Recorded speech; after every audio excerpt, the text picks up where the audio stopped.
My name is Richard Caldwell. I'm in my early 40s now, old enough to understand patterns, young enough to still feel the weight of regret. For most of my life, I've been the kind of man people describe as steady, reliable, low maintenance, the one who doesn't make scenes or ask for much.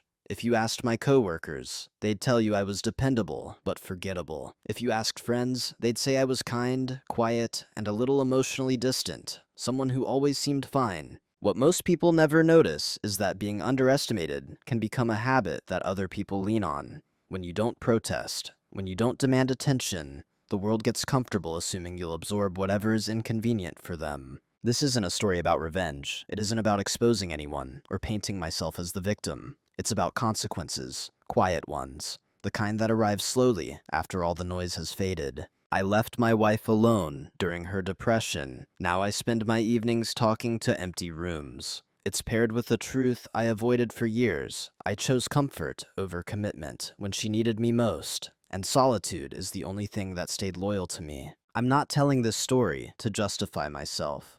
I'm telling it because for a long time, I convinced myself that silence was neutrality, that doing nothing was the same as doing no harm. I believed that if I wasn't actively cruel, I was still a good man. I was wrong. This story follows a long emotional arc, not a dramatic explosion. It moves through neglect that didn't look like neglect at the time, through small decisions that felt reasonable in the moment, through the slow reassignment of roles inside a marriage, until one day, the role I thought was permanent quietly disappeared. You won't hear shouting here. There's no villain monologue, no sudden twist of fortune. What you'll hear instead is the anatomy of distance, how it forms, how it hardens, and how it outlives love. You'll hear what it's like to realize too late that absence can be louder than betrayal. I'm not asking for sympathy. I'm offering honesty, because there are people listening right now who believe that staying quiet keeps the peace, that withdrawing is the same as being patient, that love can survive on autopilot.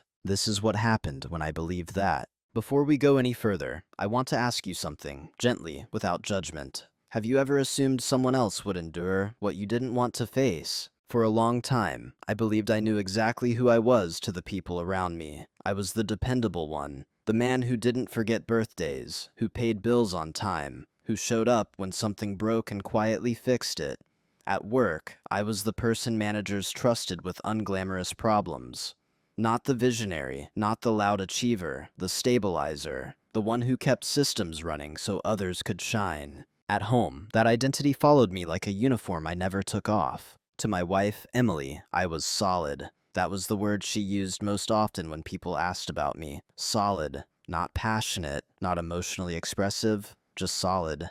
At first, I took pride in that. In a world full of volatility, being solid felt like virtue. What I didn't understand then was how easily solid becomes synonymous with self-sufficient, and how quickly self-sufficiency turns into invisibility. I wasn't ignored outright. That would have been easier to notice. Instead, I was assumed. My presence was treated like infrastructure, important, but only noticeable when it failed. If I didn't complain, it meant I was fine. If I didn't ask, it meant I didn't need. If I stayed quiet, it meant I agreed. And I stayed quiet often, not because I had nothing to say, but because I'd learned early on that expressing emotional need felt like a liability. Growing up, I watched my father withdraw whenever things got heavy. He didn't leave. He didn't explode. He simply became smaller in the room. I absorbed that lesson without realizing it. Strength meant containment. So I contained myself. When Emily and I married, I told myself that love didn't need constant narration. I showed up. I worked. I made sure our life functioned. That had to count for something. And for a while, it did. Or at least, it seemed to. People around us saw us as balanced. She was expressive, creative, and emotionally open. I was calm, grounded, and practical. Opposites that made sense. Friends joked that I was the anchor, and she was the sail. I smiled when they said it. Anchors don't move much. They're not supposed to. But anchors also don't get thanked unless the ship nearly drifts away. Inside our marriage, my role became quietly defined without discussion. I handled logistics. She handled emotions. If something needed to be felt, processed, talked through, that was her domain. If something needed to be fixed, paid, or organized, that was mine. It worked until it didn't. The strange thing about being underestimated is that it rarely feels cruel. It feels efficient. People stop checking in because they assume you're okay. They stop asking because you've never said no.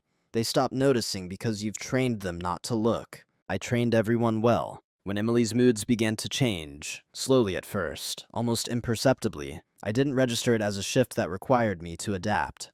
I registered it as something temporary, something she would process because she was always better at processing.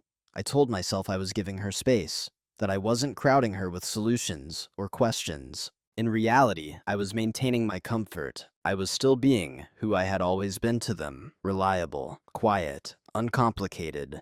The man who didn't demand emotional labor from others. The man who could be left alone without consequences. And that was the most dangerous part. I had made myself easy to leave alone. Not unloved, not unwanted, just unattended. At the time, I thought that meant I was strong. I thought restraint was maturity. I thought silence was respect. I didn't realize that relationships don't decay from one dramatic act of cruelty. They erode from patterns that feel reasonable while they're happening. This part of the story isn't about blame, it's about context, about understanding the role I occupied before anything visibly broke. Because you can't understand what I lost, or what I became, without first understanding how invisible I allowed myself to be. The first time it happened, I didn't label it as anything important. That's the nature of small cuts. You only notice them later, when they've already healed incorrectly. Emily and I were sitting at the kitchen table one evening, plates pushed aside, the quiet hum of the dishwasher filling the space between us. She had been talking about her day, her voice low, tired, threaded with a kind of frustration I'd heard before, but hadn't learned to decode yet. I listened, nodded, and offered the occasional practical suggestion. That was my instinct. Fix what can be fixed, organize what feels chaotic. At one point, I said something simple. I don't even remember the exact words now. It was something like, "Maybe you're taking on too much. You don't have to carry all of it alone." She didn't look up, just shook her head slightly and said, "You wouldn't get it." It wasn't said sharply. There was no venom in it, just dismissal, casual, almost reflexive. I paused, not visibly, internally. I remember thinking I should respond, ask what she meant, push back gently. But the moment passed. The dishwasher clicked off. She stood up to rinse her plate. The conversation moved on. And so did I. Or at least that's what I told myself. But something about that sentence stayed with me. You wouldn't get it. Not, you don't get it. Not, I need you to understand. Just a quiet assumption that my inner world wasn't worth accessing. That I existed adjacent to her experience, not inside it. To anyone watching, nothing had happened. If I'd mentioned it to a friend, they probably would have shrugged it off. People say things when they're tired, when they're overwhelmed, when they don't have the energy to explain themselves. That's what I told myself too. I told myself she was just exhausted, that this wasn't about me. Pressing the issue would only make things heavier for her. I chose patience, or at least I called it that. But patience can be a disguise. After that night, moments like it began to surface, small, easy to rationalize. She'd stop mid-sentence when I entered the room, then say, "Never mind, it's not important." Or she'd vent to her sister on the phone for an hour, then tell me she was too drained to talk. When I offered help, she'd smile faintly and say, "It's okay, I've got it." Each time, I accepted the answer at face value. I didn't want to be the man who demanded emotional access. I didn't want to make her feel like she had to perform her pain for me. What I didn't realize was that by stepping back every time, I was teaching her something too. I was teaching her that I could be bypassed. The first small cut wasn't the words themselves, it was my reaction to them, or rather, the lack of one. I filed it away as insignificant, even though my body remembered it. There was a tightening in my chest I couldn't quite name, a sense of being slightly misaligned, like a picture frame hanging crooked on the wall. I adjusted myself instead of the frame. Looking back, I can see how easy it would have been to address it then. A simple, "What do you mean by that?" A pause long enough to signal that the comment mattered. But I was committed to being low friction, to be the man who didn't add weight to an already heavy situation. So I let it slide. And because I let it slide, it slid again and again. That's the quiet danger of early dismissals. They don't announce themselves as warnings. They arrive as reasonable moments, wrapped in context and fatigue and good intentions. They only become significant when you realize how often they've been repeated and how rarely they've been challenged. Everyone else ignored that first small cut because it was invisible to them, but I remembered it, not consciously, not as a grievance, but as a shift, a subtle reclassification of who I was allowed to be in her inner life. I didn't confront it, I didn't name it, I absorbed it. And absorption, I would learn, has a limit. By the time I noticed the pattern, it already felt normal. That's how normalization works, not as a sudden shift, but as a gradual lowering of expectations. You don't wake up one day and accept less. You accept a little less every day until less becomes the baseline. After that first small cut, there was no dramatic change in our marriage. We still ate dinner together. We still shared a bed. We still laughed at the same dry jokes, watched the same shows, and planned the same practical future. From the outside, nothing was wrong, and that made it easier to convince myself that nothing was wrong. But inside our conversations, something had quietly narrowed. Emily began speaking to me in summaries instead of stories, outcomes instead of processes. It's handled instead of I'm struggling with this. When I asked questions, she'd answer politely but briefly, as if translating something too complex to bother fully explaining. I told myself this was respect for my time, that she didn't want to burden me, that she knew I had a demanding job and didn't want to add emotional weight to my evenings. That explanation felt generous, mature, reasonable. It was also incomplete. There were moments when the dismissals became sharper, though still subtle enough to excuse. If I disagreed with her interpretation of something, an interaction with a friend, a family conflict, she'd say, "You always see things too logically," or, "This isn't something you can spreadsheet your way through." They weren't insults, not really. They were character assessments, quiet reminders of where I supposedly lacked range. And each time, I nodded. Sometimes I even smiled. I didn't want to be defensive. I didn't want to turn her pain into a debate. I believed that love meant letting someone define the emotional terms. What I didn't consider was how often those terms excluded me. Disrespect doesn't always look like cruelty. Sometimes it looks like efficiency, skipping you in the conversation because involving you feels unnecessary. Sometimes it looks like condescension dressed as self-awareness. Sometimes it looks like being spoken around instead of spoken to. And when you've built your identity around being easy to live with, you cooperate. I rationalized my silence in dozens of ways. I told myself this was a phase, that depression narrows people's capacity, and I didn't want to make her condition about my feelings.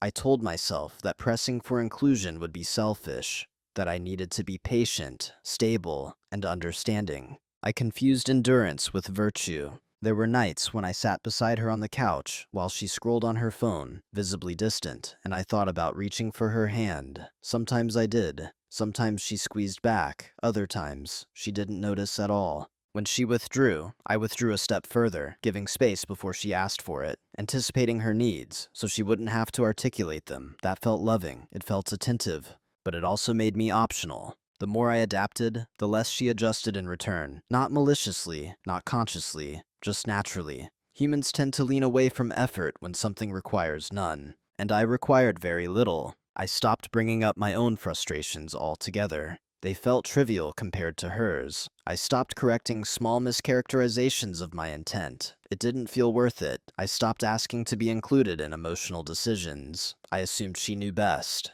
Each concession felt like maturity in isolation. Together, they formed a pattern of self-erasure. The most unsettling part is that I wasn't unhappy all the time. I was functional, calm, useful. I told myself that relationships have seasons, and this was simply one that required me to be quieter. What I didn't realize was that by normalizing being sidelined, I was participating in my own marginalization. I wasn't being silenced. I was choosing silence because it felt safer than risking conflict, safer than discovering I might actually be unwanted in those deeper spaces. So I stayed quiet, I stayed agreeable, I stayed helpful. And in doing so, I taught both of us that my emotional presence was optional. That lesson, once learned, is hard to unlearn. Roles don't always get assigned through conversation. Sometimes they're established through repetition, through what's expected of you, and what no one notices when you stop offering. By the time I became aware of mine, it had already solidified. I was the stabilizer, the background constant, the man who made sure life continued to function while emotions moved elsewhere. I handled insurance forms, coordinated repairs, and remembered appointments. I knew which drawer held the spare batteries, which account paid which bill, and which quiet workaround kept things from becoming a problem. None of that required discussion. None of it required acknowledgement. When Emily's depression deepened, my role became even clearer. I wasn't the one she processed feelings with. That space was occupied by her therapist, her sister, and occasionally a close friend. I was the environment in which her healing was supposed to occur. Calm, predictable, unchanging. At first, I told myself this was appropriate, that not every partner needs to be everything, that my steadiness was a contribution in its own right. I leaned into the role because it fit who I believed I was. But roles have gravity. The more you occupy them, the harder they are to escape. When I tried, gently, to step outside of it, the response was subtle, but consistent. If I expressed concern, I was told not to worry. If I expressed confusion, I was told I was overthinking. If I expressed hurt, it was reframed as my discomfort with her illness. That last one stayed with me. "I don't have the energy to manage your reactions too," she said once quietly, after I mentioned feeling shut out.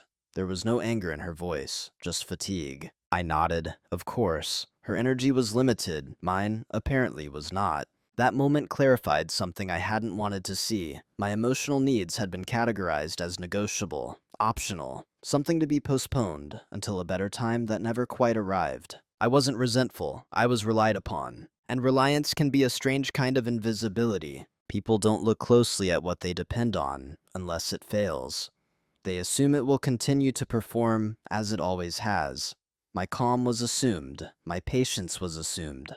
My availability was assumed. I started to see it everywhere, in how decisions were made without my input, and how my presence in the room didn't alter the emotional tone. I was thanked for tasks, but not engaged with as a person. It wasn't that Emily didn't care, it was that the role I occupied didn't require her to check in with me emotionally. I was the support structure, not a participant in the experience. And the most uncomfortable realization was this: I had helped build that structure. I had reinforced the role every time I swallowed a feeling, every time I told myself, this isn't the moment, every time I chose ease over honesty. I had made myself so low maintenance that my inner life seemed irrelevant. The world tends to treat you according to the boundaries you maintain. Mine were almost non-existent. There were evenings when Emily would sit across from me, eyes distant, and I could sense she was somewhere else entirely, not with another person, just somewhere internal, closed off. I wanted to ask what it felt like in there. I wanted to be invited in. But I had already taught her that I didn't need that invitation. So I stayed where I was, useful, dependable, quietly removed. That was the role I had been assigned. And worse, the role I had accepted. It took me a long time to understand that being needed is not the same as being known, that being relied upon does not guarantee being valued, and that invisibility, once normalized, rarely announces itself as a problem until something vital has already gone missing. I didn't confront the role. I didn't resist it. I adapted. And that adaptation set the stage for everything that came next. There wasn't a fight, no raised voices, no breaking point anyone else would recognize. The shift happened on an ordinary afternoon, the kind that usually disappears from memory. It was a Sunday, gray and unremarkable. Emily had gone out early to meet her sister for coffee. I stayed home, telling myself I'd catch up on emails, maybe fix the loose hinge on the hallway door. The apartment was quiet in a way I had grown used to.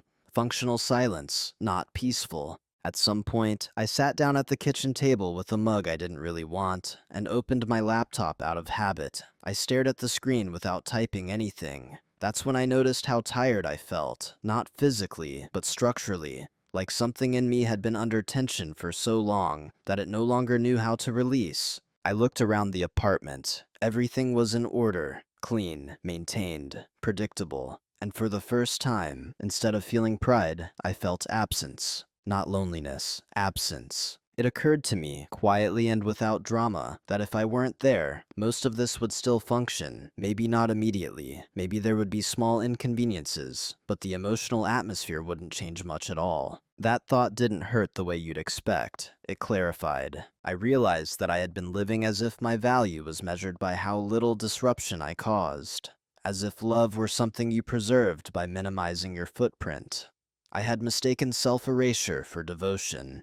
And in that moment, something in me disengaged. Not from Emily, not from the marriage, but from the assumption that this was the only way to be good. I didn't decide anything that day. I didn't make a plan. I just stopped explaining myself internally.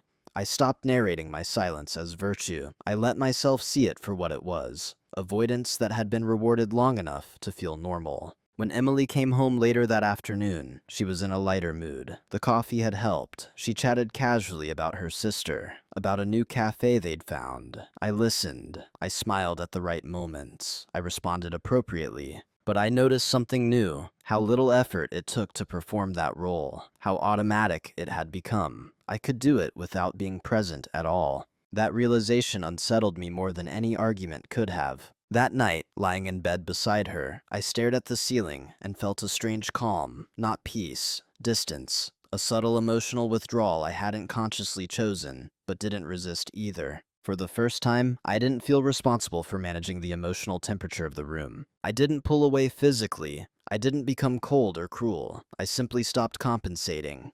Stopped filling in gaps no one had asked me to fill. Stopped preemptively softening myself to fit expectations. Silence, I realized, could be more than endurance. It could be a boundary. Over the next few days, nothing changed externally. I still handled the logistics. I still checked in when appropriate. I still showed up. But internally, there was a shift in orientation. I began observing instead of absorbing. I noticed how often my presence was taken for granted, how rarely my internal state was considered, how easily conversations moved forward without me as an emotional participant. And instead of correcting it, I let it be. Not out of spite, out of clarity. This wasn't a withdrawal meant to punish. It was a recalibration. I needed to understand what would happen if I stopped over-functioning emotionally. If I stopped making myself endlessly available without being invited. What I didn't know yet was that this small internal shift would change the entire trajectory of my life. Not because of what I did next, but because of what I no longer did automatically. The day something shifted didn't announce itself. It didn't feel heroic or tragic. It felt like stepping slightly to the side and realizing you'd been standing in the wrong place for years. And once you see that, it's hard to unsee. After that day, silence stopped being something that happened to me. It became something I chose. Not in an obvious way. I didn't announce it. I didn't change my tone or my routines. If anything, I became easier to be around, less reactive, more neutral. I removed friction instead of creating it. From the outside, nothing looked different. From the inside, everything was. Before, my silence had been a reflex, an instinct to smooth things over, to avoid becoming another demand in someone else's already crowded emotional landscape. Now, it was deliberate. I noticed when I had something to say, and consciously decided whether it was worth saying. Most of the time, I decided it wasn't. Not because it didn't matter, but because I wanted to see what would happen if I didn't fill the space. At first, Emily didn't notice. Or if she did, she interpreted it the way people usually do, as compliance, agreement, emotional simplicity. When I didn't offer suggestions, she assumed I had none. When I didn't ask follow-up questions, she assumed she'd explained enough. Silence is often mistaken for weakness because it doesn't challenge the existing structure. It lets other people continue exactly as they are. I watched that happen in real time. There were conversations where she spoke at length about her internal struggles, her therapy sessions, her exhaustion, and I listened without inserting myself. I didn't relate it back to us. I didn't ask where I fit into that picture. I didn't volunteer reassurance unless it was explicitly asked for. She seemed relieved. That relief told me more than any argument could have. It told me that my previous efforts, my careful check-ins, my attempts to understand, had been experienced not as support, but as additional weight. By removing myself emotionally, I was making her life easier. That realization hurt, but it also sharpened something in me. I began to see how silence can function as a mirror. When you stop compensating, people reveal what they expect you to provide. When you stop offering emotional labor freely, others show you whether they know how to meet you halfway, or whether they were relying on your quiet endurance all along. At work, the same thing happened. I stopped preemptively fixing problems that weren't assigned to me. I waited to be asked. People assumed I was still tracking everything, still ready to step in if something went wrong. They didn't realize I was watching the system instead of propping it up. Emily began making more unilateral decisions about her schedule, about plans, about things that affected both of us. She wasn't being cruel. She was responding to the version of me I had presented. Adaptable, undemanding, endlessly flexible. When I didn't object, she assumed consent, and I gave it. Not because I agreed, but because I was collecting information. Silence, when chosen consciously, creates space. In that space, patterns emerge. I noticed that when I didn't initiate emotional connection, none came toward me. I noticed that when I didn't check in, no one checked in on me. I noticed how quickly my absence from emotional exchanges went unremarked. That wasn't something I could argue with. It wasn't an interpretation. It was data. The strange thing is that I didn't feel angrier as this became clear. I felt calmer, detached in a way that wasn't numbness, but precision. I was no longer trying to prove my worth through endurance. I was evaluating reality as it was. Emily interpreted my quiet as stability, as a strength, as patience. In some ways, she seemed more comfortable than she had been in months. There was less tension between us because there was less engagement. She mistook my silence for acceptance. I let her, not to punish her, not to trap her, but I needed to understand the truth of our dynamic without my constant adjustments clouding it. Silence stopped being the place where I disappeared. It became the place where I saw clearly. And what I was beginning to see would eventually make staying impossible. Not because of anger, but because of alignment, or rather, the absence of it. I didn't know that yet. I just knew that for the first time, I wasn't shrinking to fit the role I'd been assigned. I was stepping back to see the shape of it. What people rarely understand about quiet men is this. When we stop reacting, we start observing. And observation, sustained over time, becomes preparation. No one noticed when I began paying closer attention. There was no reason they would. From the outside, I was still the same. Calm, cooperative, present. I didn't withdraw socially. I didn't change my routines. I simply stopped filling in emotional gaps that were never acknowledged anyway. That freed up an unexpected amount of mental space. I started noticing patterns I'd previously dismissed as noise, not just in my marriage, but in how my absence or presence altered nothing at all. I noticed how decisions got made without me, and how easily those decisions assumed my compliance. I noticed how my labor, emotional and practical, was invisible until it stopped being automatic. So I began documenting. Not in a dramatic way, not with the intent to build a case against anyone. I documented for clarity, for myself. I kept notes, dates, conversations, moments where I was informed rather than consulted, moments where my needs were acknowledged verbally but deprioritized behaviorally, patterns of engagement and non-engagement, who reached out, who didn't. What surprised me was how consistent it all was. The same people relied on me, the same people bypassed me, the same assumptions repeated themselves without variation. Once I stopped intervening, the system revealed itself. At home, I began to see how much of the relationship functioned on my anticipation. If I didn't remind, nothing happened. If I didn't adjust, discomfort lingered. If I didn't initiate, the connection simply didn't occur. That wasn't a moral failure on Emily's part. It was a structural reality, and structures don't change unless pressure is applied or removed. I also began learning, quietly, deliberately. I read about depression, not just symptom lists, but relational dynamics. How partners sometimes unconsciously outsource stability. How resentment can grow not from neglect, but from asymmetry. How one partner becomes the container, the other the content. I recognized us immediately. I learned about emotional labor, the kind that doesn't get named because it doesn't look like effort. The kind that involves monitoring moods, preempting conflict, and minimizing your own needs to keep things running smoothly. I had been doing that for years, without calling it anything. And once something has a name, it's harder to pretend it doesn't exist. I also paid attention to myself. I felt that when I stopped intervening. There was guilt at first, a sense that I was withholding something essential.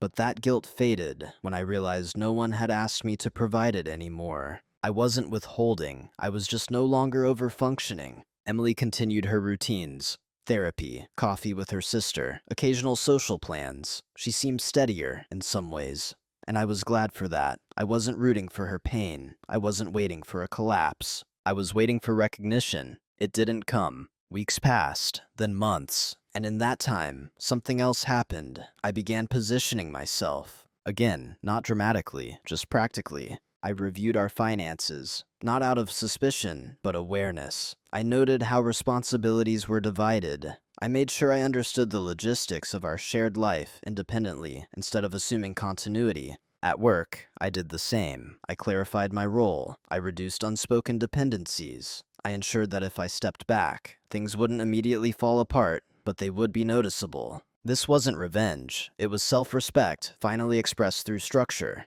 What they never noticed was that I had stopped hoping things would change on their own. Hope had kept me passive. Clarity made me active. I wasn't plotting an exit yet. I wasn't planning a confrontation. I was simply aligning my inner understanding with my outer reality. The truth is, when you stop explaining yourself, people assume you have nothing to explain. When you stop asking for inclusion, they assume you don't need it. When you stop offering emotional labor, they assume it was never labor to begin with. That assumption was their blind spot. And in that blind spot, I was quietly preparing, not to win, not to punish, but to be able to choose without fear when the moment came. Because once you truly see the shape of a relationship, staying becomes a decision, not a default. The reveal didn't arrive with shock or triumph. There was no surge of adrenaline, no moment where I leaned back and thought, now I know something they don't. It arrived quietly, the way truths usually do when you finally stopped resisting them. I was reviewing my notes one evening, not obsessively, just methodically. Dates, patterns, small observations written without emotion. When you remove judgment, information has a way of arranging itself. And that's when it became unmistakably clear. I was not central to anyone's emotional life. Not in the way a partner is supposed to be. Not in the way someone whose absence would be felt, rather than merely adjusted for. This wasn't about Emily loving me or not loving me. Love can exist without reliance. This was about something colder and more definitive. I was replaceable in function and already replaced in intimacy. That realization was the leverage. Not power over her, power over myself. For years, my fear had been simple and unnamed, that if I stepped back, everything would collapse, and I'd be responsible. That my steadiness was the only thing holding the structure together. That leaving, even emotionally, would be an act of cruelty. But the evidence said otherwise. The structure wasn't leaning on me, it was leaning around me. Emily had support systems I wasn't part of. Emotional processing happened elsewhere. Decisions moved forward without my input. When I stopped compensating, nothing broke. It simply rerouted. That's when the truth landed fully. I was staying out of obligation, not necessity. Out of habit, not choice. That's a dangerous place to live, because obligation feels moral, even when it's hollow. The leverage wasn't legal or financial. It wasn't some hidden advantage I could deploy. It was clarity, the kind that removes fear from decision-making. I understood finally that I wasn't protecting Emily by staying the way I was. I was protecting myself from the discomfort of acknowledging that the relationship no longer required my full presence. And if my presence wasn't required, then my absence wouldn't be catastrophic. That didn't make leaving easy. It made it possible. There was no celebration in that understanding. No relief. Just a sober calm. The kind that settles in when you've been carrying a weight so long, you forgot what standing upright felt like. I stopped asking myself, what will happen if I step away, and started asking, what is already happening while I stay? The answer was simple: erosion. Slow, polite, unremarkable erosion. I realized then that leverage doesn't always mean the ability to act. It means the freedom to choose not to act without fear of collapse. To know that staying is a decision, not a sentence. That knowledge changed how I moved through the world. I became more deliberate, less apologetic, not cold, just precise. I no longer volunteered emotional reassurance unless it was requested. I no longer assumed responsibility for atmospheres I didn't create. Emily sensed the difference, though she couldn't name it. She'd ask occasionally, "Are you okay?" I'd answer honestly, yes. And I was, because okay no longer meant self-denial. What she didn't ask, and never had, was whether I felt included. That omission said more than any argument ever could. The private reveal wasn't that I had power. It was that I had been free for a long time and didn't know it. Free because my presence had become optional long before I acknowledged it. And once you see that, you can't unsee it. The clarity didn't push me toward anger or revenge. It pushed me toward alignment, toward the understanding that staying misaligned out of loyalty isn't noble, it's corrosive. I didn't act immediately. I let the truth settle, let it test itself against time. It held. And in that stillness, I knew the next step wouldn't be reactive, it would be chosen. Clarity doesn't force action. That's one of the myths we tell ourselves, that once you know, you must immediately do. In reality, clarity just removes excuses. What comes next is choice. And choice is heavier than confusion. After the private reveal settled in, I didn't rush toward an ending. I sat with the options instead. I let them line up in front of me, one by one, and I examined each without emotion. I could stay exactly as I was. That option was the most familiar. Continue being the stabilizer, the quiet presence, the man who made life easier by asking for little. There was safety in that, predictability. I knew how to survive in that role. I had been surviving in it for years. But survival is not the same as participation. If I stayed, I would continue to erode. Not visibly, not dramatically, but internally. I would become a well-maintained shell. Useful, polite, increasingly absent from my own life. I saw that path clearly now, and it terrified me more than loneliness ever could. I could demand change. That option came with scripts I'd rehearsed in my head for years. Long conversations, carefully chosen words, a plea to be seen differently, to be included, to be prioritized again. But once I examined it honestly, I knew the truth. Asking to be valued after you've taught someone you don't require, it rarely creates genuine transformation. At best, it creates a temporary adjustment. At worst, it creates obligation masquerading as intimacy. I didn't want to be accommodated. I wanted to be chosen. And there was a third option, the one I had avoided naming until that point. I could leave. Not in anger, not in protest, but in acknowledgement of reality. That option carried consequences I couldn't soften. It would mean ending a marriage without a villain, explaining a decision that couldn't be summarized neatly, accepting solitude without the comfort of moral superiority. It was irreversible. Once you choose yourself in a situation like that, you can't pretend you didn't know. You can't go back to quiet endurance without betraying something essential. For weeks, I lived at that decision point. I went to work, I came home, I shared meals, I listened, I observed myself as much as I observed the marriage. And I noticed something important. I wasn't hoping for signs anymore. I wasn't waiting for Emily to suddenly turn toward me. I wasn't scanning conversations for evidence that things could be fixed. The part of me that used to negotiate internally had gone quiet. That silence wasn't numbness. It was resolution forming. One evening, Emily mentioned, casually, without malice, that she might spend a few nights at her sister's place the following week. She needed a change of environment, she said, space to think. She spoke as if this were a neutral logistical update. I nodded, said okay, and meant it. That was the moment I understood the decision had already been made. Not because she was leaving for a few nights, but because the idea of her absence no longer destabilized me.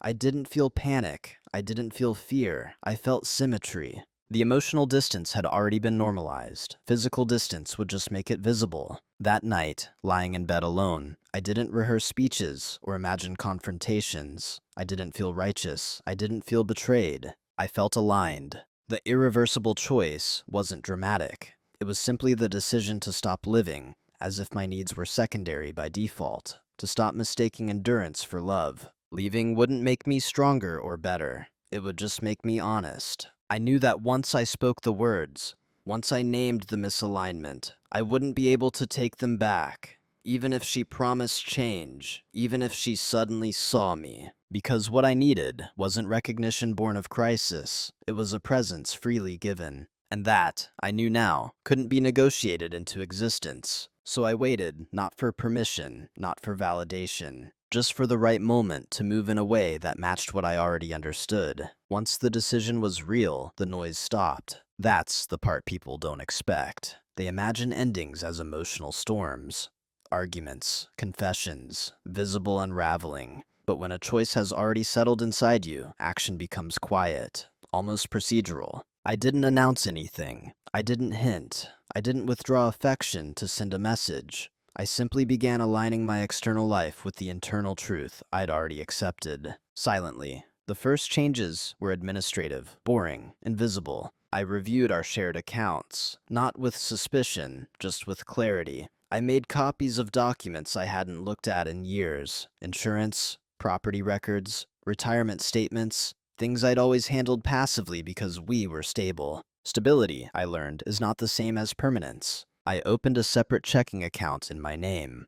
Not to hide money, just to exist independently again. The act itself felt strangely grounding, like reestablishing a boundary I hadn't realized was missing. At work, I made myself less indispensable. That sounds counterintuitive, but it was deliberate. I documented processes, delegated quietly, ensured that if I stepped away, the system wouldn't collapse, but it would notice the absence. That's the difference between abandonment and exit. One leaves chaos, the other leaves clarity. At home, nothing looked different. I still made coffee in the morning, still asked how her sessions were going, still listened without interrupting. If anything, I was calmer than I'd been in years. Emily didn't suspect a thing. She interpreted my steadiness as reassurance, as proof that things were holding together.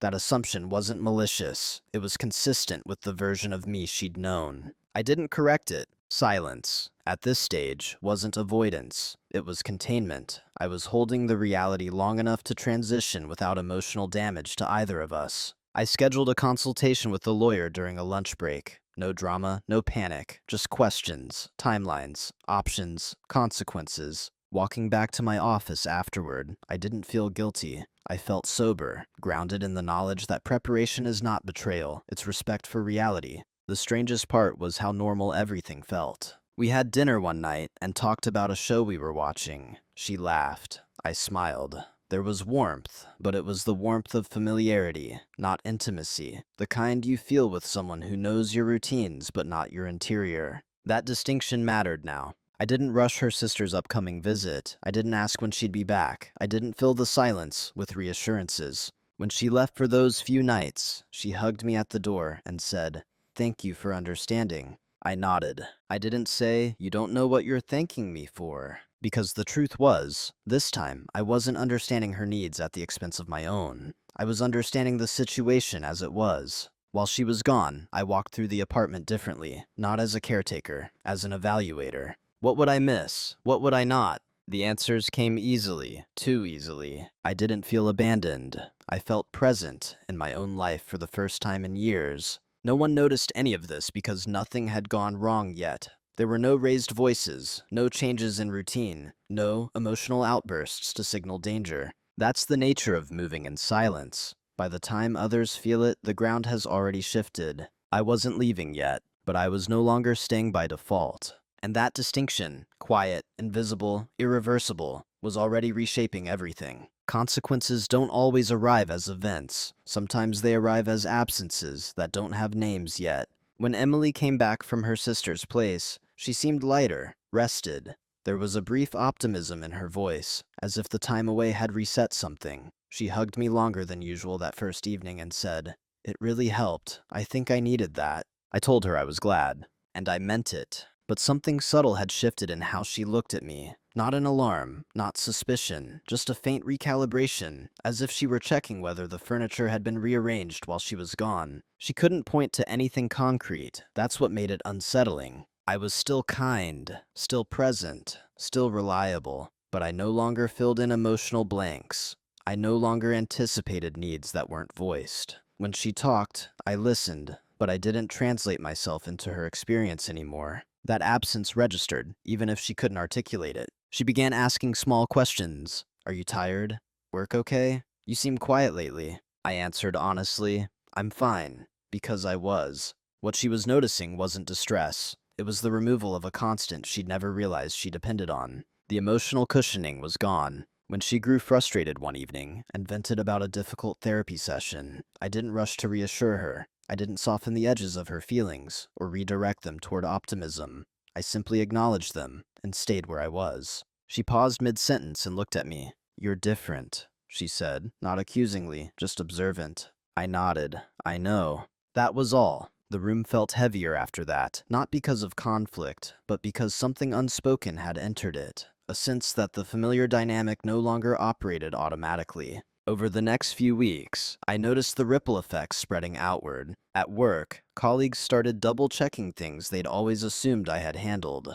They asked questions they'd never asked before. My absence from certain processes became visible, not catastrophic, but noticeable. That visibility changed how people interacted with me. I was no longer invisible infrastructure. I was a person whose participation mattered because it wasn't guaranteed. At home, Emily began reaching out more deliberately, asking my opinion, checking my availability before making plans. These were small gestures, but they were reactive, not organic. They came from uncertainty, not connection. I didn't reject them. I responded calmly, but I didn't rush to reoccupy the old role either.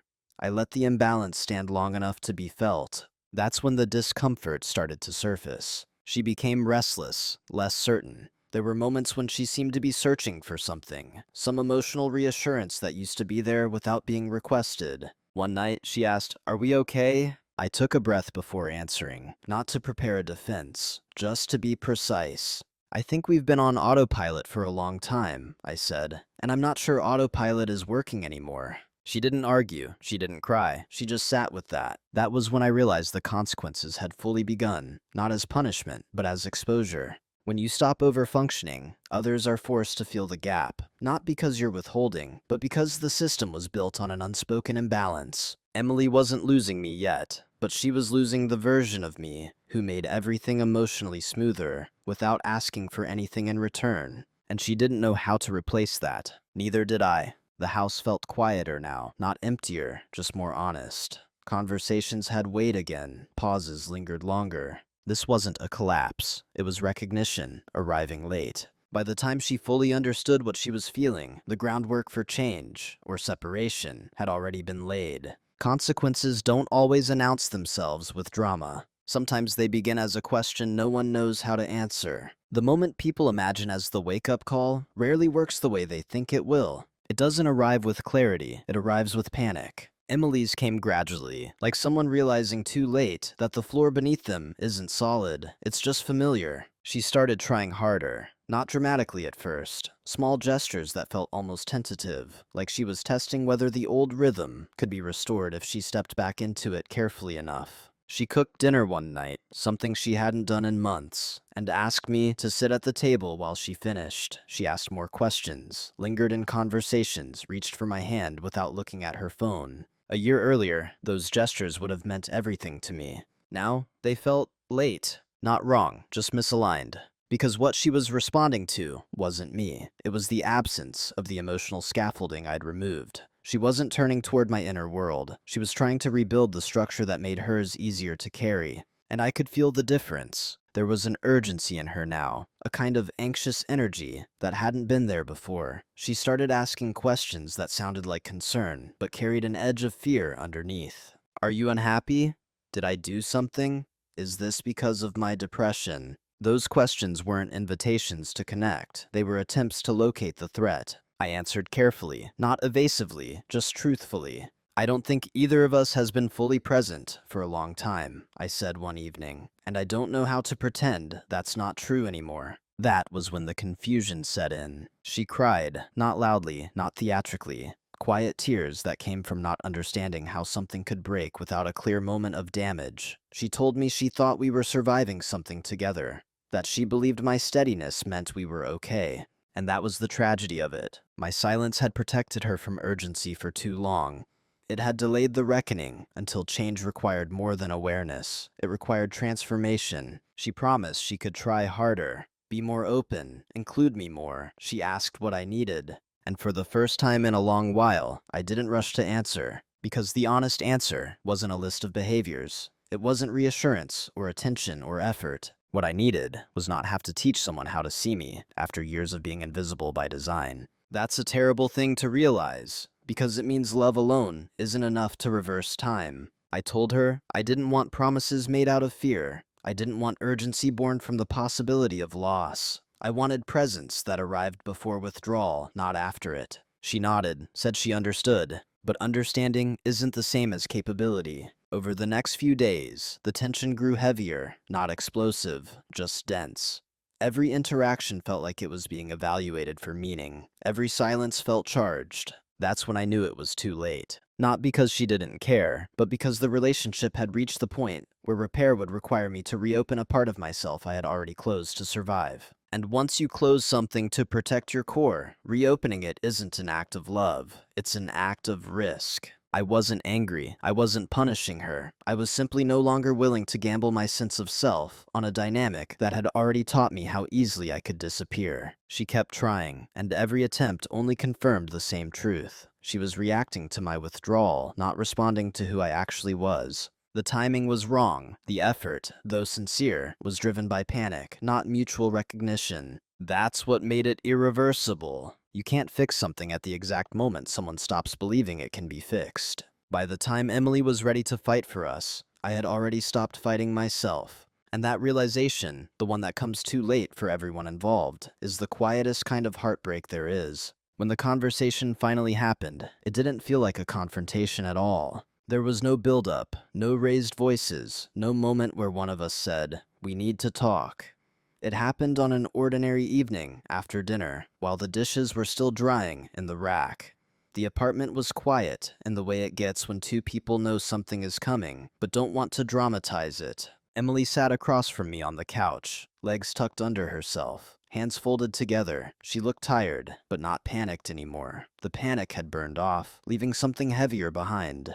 Acceptance, maybe, or exhaustion. She spoke first. "I feel like I'm losing you," she said. I didn't interrupt. I didn't rush to reassure her. I let the sentence exist on its own. "I think," I replied slowly, "that you've been living without me for a long time. This just makes it visible." That landed softly, but it landed. She didn't argue. She didn't defend herself. She just nodded, as if some part of her already knew that was true. "I didn't mean to," she said. "I thought you were okay. You always seemed okay." "I know," I said. "That's the problem." There was no accusation in my voice, just clarity. I explained, not in detail, not with a list of grievances, but in shape. I told her how I had learned to make myself smaller to keep things smooth. How silence had become a habit, then a role. I had slowly stopped feeling like a partner and started feeling like a function. She listened without interrupting. That alone told me everything I needed to know. She wasn't resisting the truth. She was recognizing it.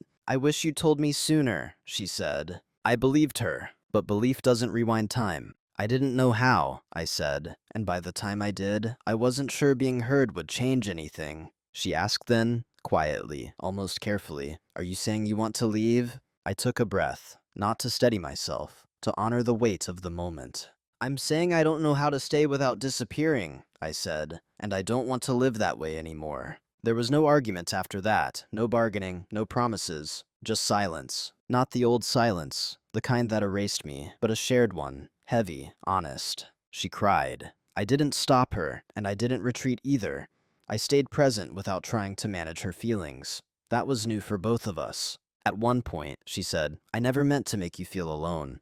"I know," I said, "but intention doesn't change outcome." That was the closest thing to a hard line I drew. The conversation ended the way it began, quietly. No decisions were finalized that night, no deadlines set, but something had shifted irreversibly. The truth had been spoken without heat, without cruelty, without drama. And once truth exists in the room like that, pretending otherwise becomes impossible. We went to bed separately that night, not out of anger, but necessity. Space wasn't punishment anymore, it was an acknowledgement.